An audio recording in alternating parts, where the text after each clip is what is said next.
Right, hello there. Aloe Vera today. This is the next greatest thing that I've come across. Mind-boggling. Aloe Barbadensis Miller was the former name. It's now just called Aloe Vera. And you'll find in places like Russia they use Barbadensis.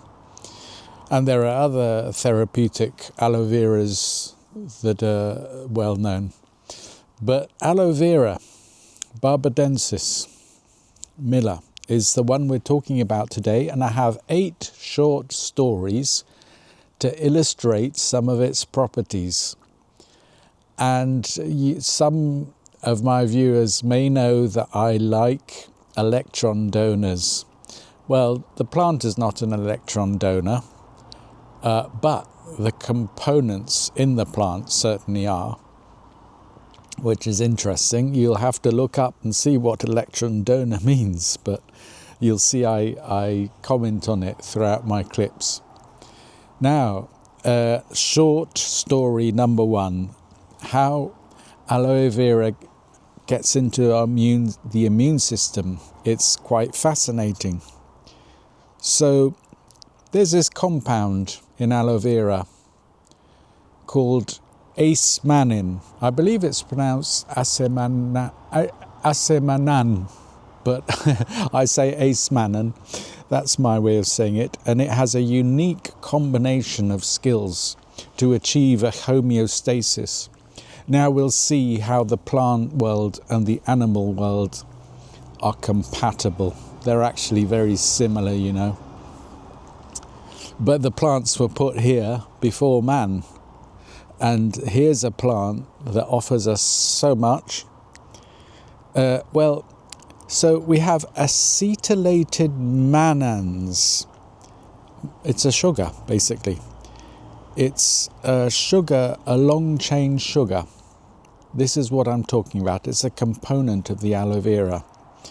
And as an acetyl group, what that does is it adds a tag. I call it an invisibility tag,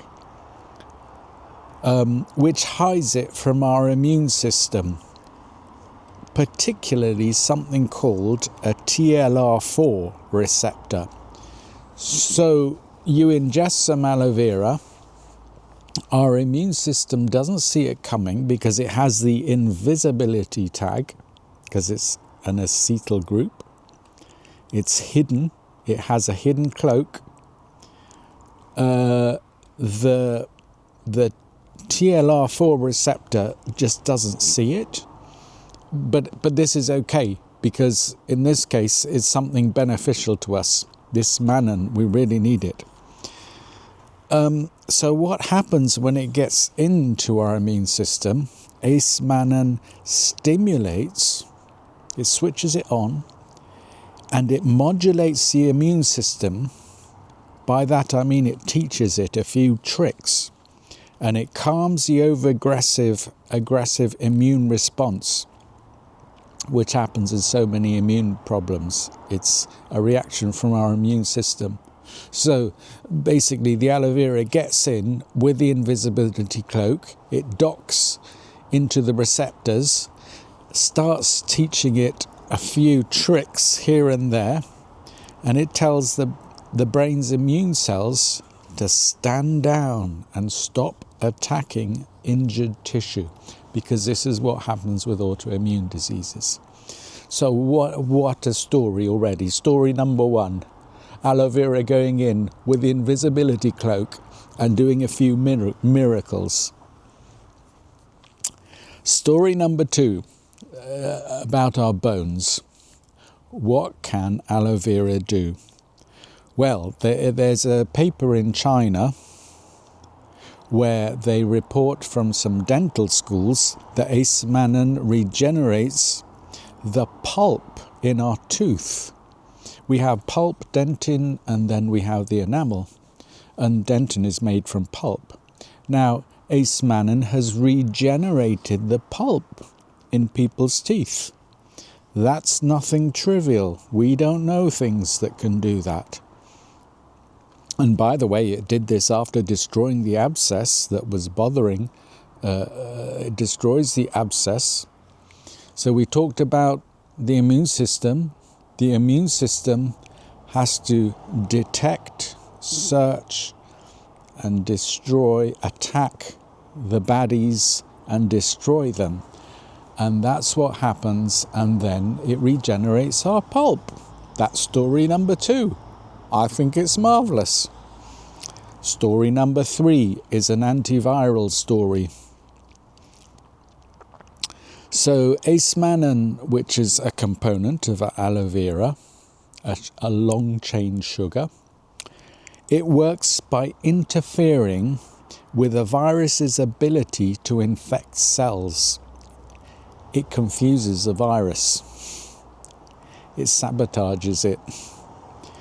So viruses like herpes simplex and influenza, I've had these, they need to attach themselves to specific receptors on the surface of their host cell.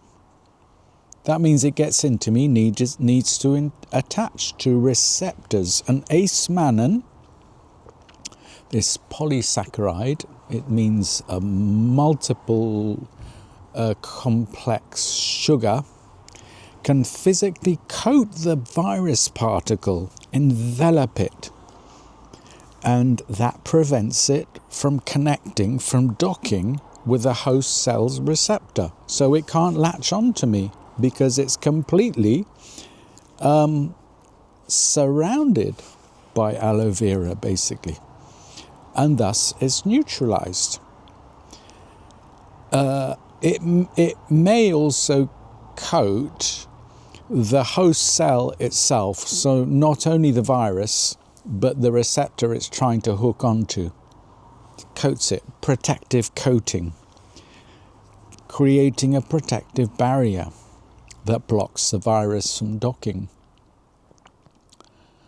So, yeah, it's a long chain sugar, meaning that it will get into your digestive system and go deep because it doesn't break down quickly but slowly, meaning it gets into our gut where it can do a lot of healing to the gut itself. There's a lot of healing that can happen that way. That's story number 3. Number 4 is a story about UTIs, urine tract infections, an infection to your bladder. These are quite common, these sort of infections. And 90% of urine infections, UTIs, are caused by E. coli bacteria. Now, these bacteria have tiny little hair-like projections. Hooks, I'm going to call them, but they're called fimbriae. They act like a hook, and that allows the bacteria to latch onto mannose-containing receptors on our bladder wall. They get into our bladder, hook themselves, I'm giving the simplified version, onto the bladder wall, and you've got a urine infection. Nasty business. Now, aloe vera is a great source of mannose, and when you ingest it, even if you take it through your skin, a significant amount will end up in your bladder, in your wee. So the E. coli bacteria latched onto your bladder wall is very much attracted, powerfully attracted to the mannose. They find free-floating mannose in your bladder or your urine and bind to it instead of the bladder wall. So mannose is acting like a decoy. They say, hey, there's a lot more sugar here, let's go for that one. It then binds to the mannose from the aloe vera, comes off your bladder wall, and you wee it out, and you're rid of your infection. How wonderful is that? The bacteria never get a foothold, basically. Well, interesting stories, I think, because aloe vera seems to have a few tricks up its sleeve.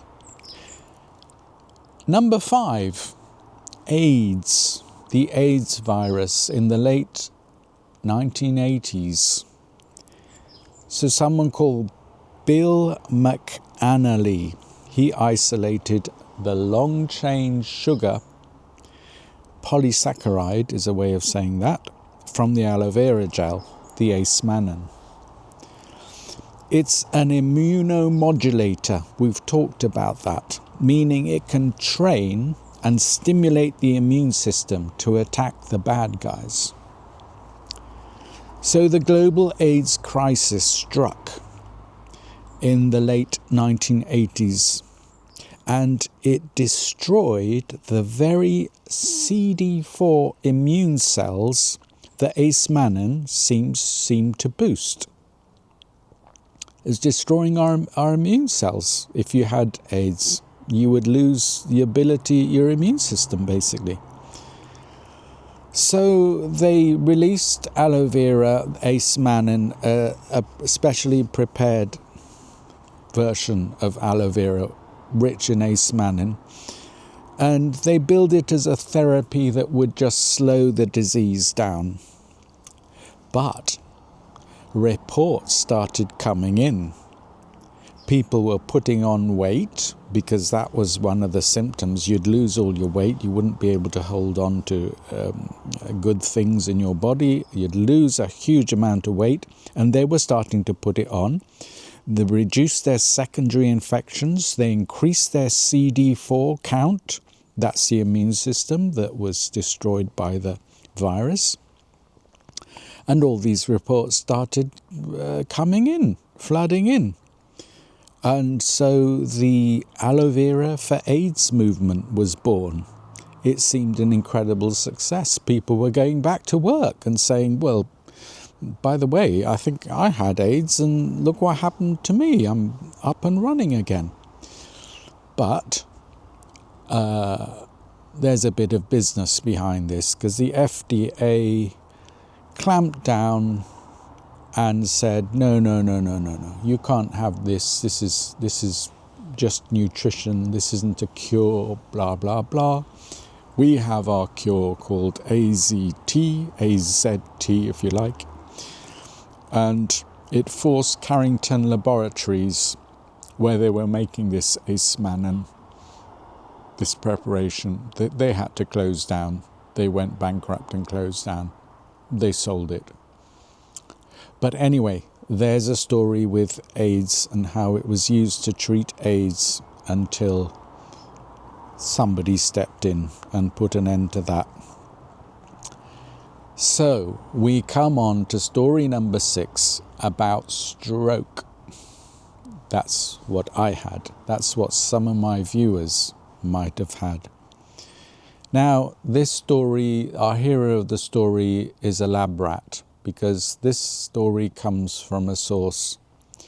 It doesn't apply to humans, but my viewers might know that a lab rat is very similar to a human, has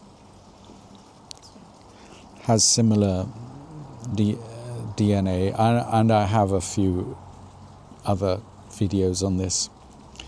So the researchers inject Acemannan, a hydrogel, which acts like a fertilizer for the brain. It reduces inflammation, it reduces brain swelling after the stroke, and encourages the growth of new blood vessels and the survival of damaged neurons. So the rat has a stroke, induced stroke, and they inject it with hydrogel and saw amazing things happening. The Acemannan forms a supportive scaffolding, a bioscaffolding,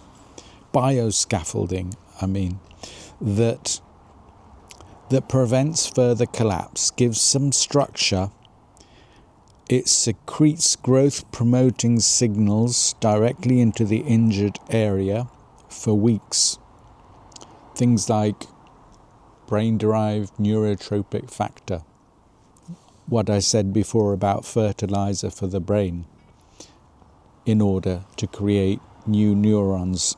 Anyway, they ended up with a rat that was more repaired, more rewired, and with a more functional brain than it could ever possibly have been. So anyway, that has not been transferred onto humans, but I take aloe vera through my skin. I have a drink of aloe vera.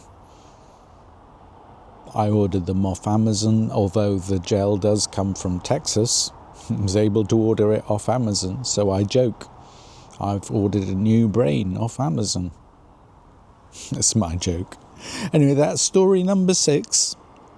And it's quite fantastical what aloe vera is doing. Story number 7. We're stepping up. We're moving on to Alzheimer's. Alzheimer patients are suffering a degenerative disease. They're losing their neurons in their brain. The brains are shrinking. It's not so different from stroke in many ways. Anyway, it turns out, as my American friends I listen to love to say, it turns out that Acemannan generates millions of stem cells from a person's bone marrow. The stem cells migrate into the brain cells to replace destroyed cells. Now, I did some research into this, and it said, no, the aloe vera is just creating the right environment for stem cells to be produced. Well, the right environment sounds good enough to me if the end result is a lot of stem cells produced. Now, stem cells are like blank cells. They don't have an identity yet. They're replacement cells.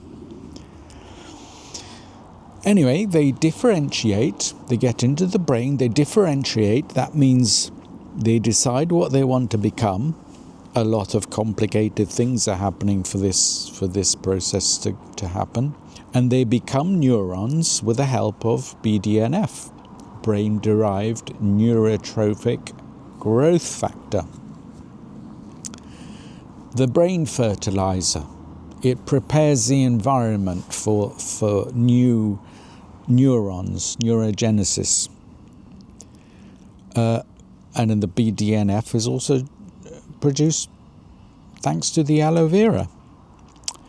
In my army, I think this is in the 90s, but anyway, in a Jewish health centre, 6 Alzheimer's patients of Dr. Reginald McDaniel improved their memory and cognition, which they had not seen in 20 years. So they had 6 patients with a remarkable recovery. His boss called him in and said, "We have not seen anything of the sort in 20 years of research and trying to help these poor Alzheimer patients." In particular, there was an architect who was bedridden. He was unable to talk, unable to feed himself. And that had gone on for 2 years. So in a dreadful state. And in 6 months of starting this treatment with the Acemannan, he was up talking and visiting the local cafeteria. And I think in one clip I heard he was back to work, basically. So that's a success story. And I don't think Dr. McDaniel is lying. Why would he do that? No reason at all. But anyway, it makes you think a little bit. And there's hope. There's a lot of hope coming out with this aloe vera. My last story is about... It's the most fantastical one because it's the closest one to my heart. It's about water. I have a fascination with water and its polarity and the way it's structured in our body. And lo and behold, it's structured in aloe vera as well. Aloe vera, a plant that must survive in Africa or Yemen or somewhere and retain all its water. It has special ways of sealing up its pores, and it's a fascinating way. The plant world and the animal world have a similar mechanism here going on. Well, our epidermis of our skin contains a water matrix where water is structured by hydrogen bonds. I'm not going to go into this, but basically it has a polarity, a plus and a minus, and water lines up. But I will do a clip about water. Skin is a complex structure. We call it natural moisturizing factor, NMF. It's a specific blend of amino acids, urea and lactate. That's what's in our skin. And our skin retains water in a very special way. Now guess what? The water in aloe has a gelatinous consistency thanks to Acemannan, which acts as a water magnet. It's called a humectant, like our skin traps it. It's a water magnet, traps it into our skin, and so does an aloe vera plant have a similar mechanism. Only the genes of the aloe vera, I mean, you can imagine it has to survive in the desert where it's very hot. The genes of the aloe vera work with different building blocks. But plant life and animal life have DNA. They both have DNA. Their genes just work with different materials. But we're having a similar, let's call it a compatible system going on here. So humectants, these water magnet molecules, structure and they immobilize water. If you get punctured, water doesn't pour out of you, does it? It has a crystalline structure and it almost just stays there. Basically, you don't leak or anything like that. So mucopolysaccharides in aloe, that's just the Acemannan I've always been talking about, integrate with our skin to attract and bind water, creating a hydrated environment. So the aloe vera doesn't substitute anything, it just acts as a reinforcing layer, an additional layer. And it's a hydration system that works on the same structuring water principles as our skin does. Our skin traps water, so does aloe vera trap water. So, genes have a different blueprint, they have a different set of instructions, they work with different materials, but they're working on a compatible water mechanism here. That's why aloe vera is so common for skin care products. Very, very close to our own pH for the skin. So these are my 8 stories. I love the way, hopefully I've described them in a very romantic way, not a particularly with scientific words or anything. I'm trying not to do that actually. But I have read 5-6 books on aloe vera. I have been using it. My dreams are changing a bit. It gives me the feeling that aloe vera is working. I'm getting a new brain off Amazon. My viewers might know I've been, my previous encounter was the thyroid iodine, and that has been very successful. Actually, I've just had 3 days break from it. But even my Chinese doctor said to me, you're a bit stronger now, and he's done that twice. Something about your pulse, something about you has moved up to the next level. And I know deep down it was my thyroid that has given me more strength. And in my Qigong routines, I am much more active with my arms especially. I hope to turn it into a Tai Chi moving meditation, if you like, and I will demonstrate some of these things. So, Barbadensis miller, now known as Aloe Vera, a miraculous plant. The lily branch, it looks like a cactus, but it belongs more to the lily side of things. And it holds a lot of fascination. We haven't understood 100% about it. But what I'm saying is it's very versatile. It has several tricks up its sleeve and a few miracles that I'm certainly tapping into, and it's a game changer like many other things I've looked into. So I hope that stimulated some interest. It'll be hard to find stories on the internet, but do look up Dr. Reginald McDaniel from Texas, I presume he is from. I suppose they have a lot of aloe vera there. It's very hot, desert-like.